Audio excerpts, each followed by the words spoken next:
Tuhan berfirman kepada Musa di padang gurun Sinai, pada bulan yang pertama tahun yang kedua sesudah mereka keluar dari tanah Mesir. Orang Israel harus merayakan Paskah pada waktunya. Pada hari yang ke-14 bulan ini, pada waktu senja, haruslah kamu merayakannya pada waktu yang ditetapkan. Menurut segala ketetapan dan peraturannya, haruslah kamu merayakannya. Lalu Musa menyuruh orang Israel merayakan Paskah. Maka mereka merayakan Paskah pada bulan yang pertama, pada hari yang ke-14 bulan itu, pada waktu senja di padang gurun Sinai. Tepat seperti yang diperintahkan Tuhan kepada Musa, demikianlah dilakukan orang Israel. Tetapi ada beberapa orang yang najis oleh karena mayat, sehingga tidak dapat merayakan Paskah pada hari itu. Mereka datang menghadap Musa dan Harun pada hari itu juga, lalu berkata kepadanya, "Sungguh pun kami najis oleh karena mayat.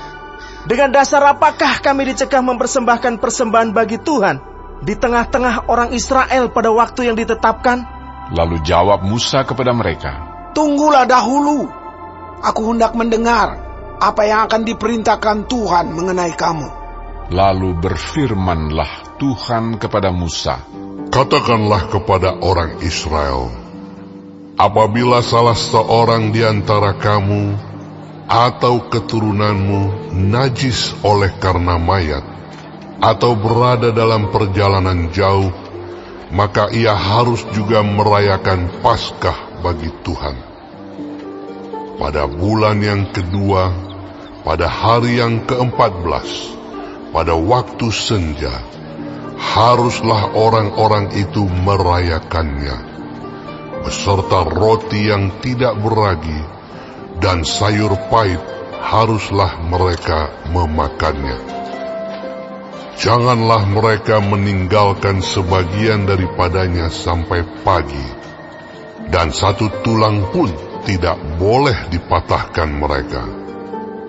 Menurut segala ketetapan Paskah, haruslah mereka merayakannya.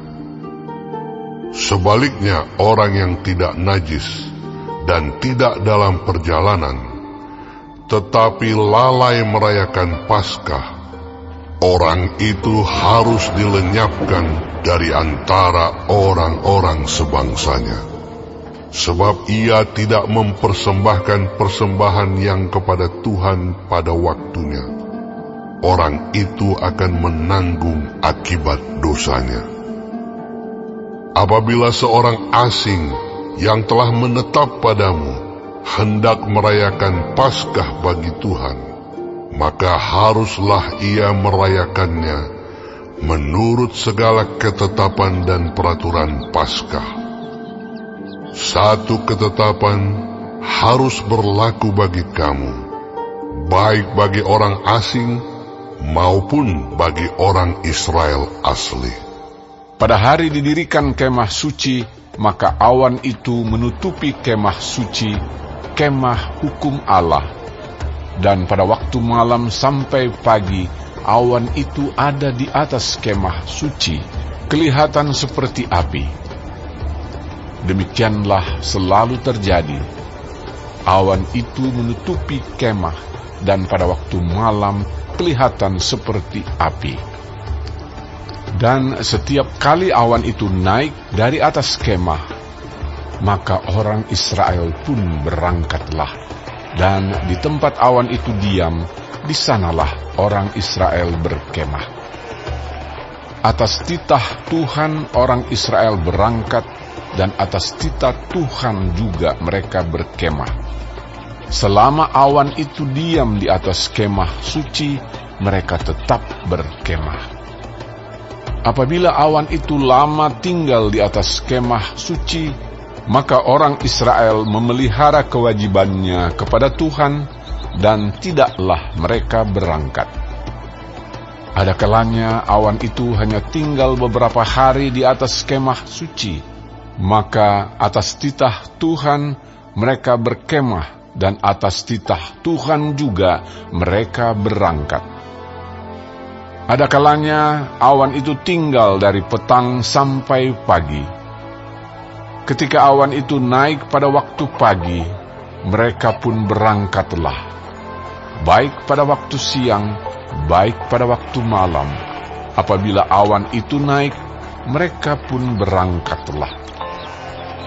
Berapa lama pun juga awan itu diam di atas kemah suci, baik 2 hari, baik sebulan atau lebih lama, maka orang Israel tetap berkemah dan tidak berangkat. Tetapi apabila awan itu naik, barulah mereka berangkat.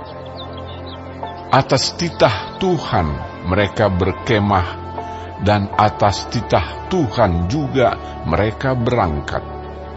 Mereka memelihara kewajibannya kepada Tuhan menurut titah Tuhan dengan perantaraan Musa.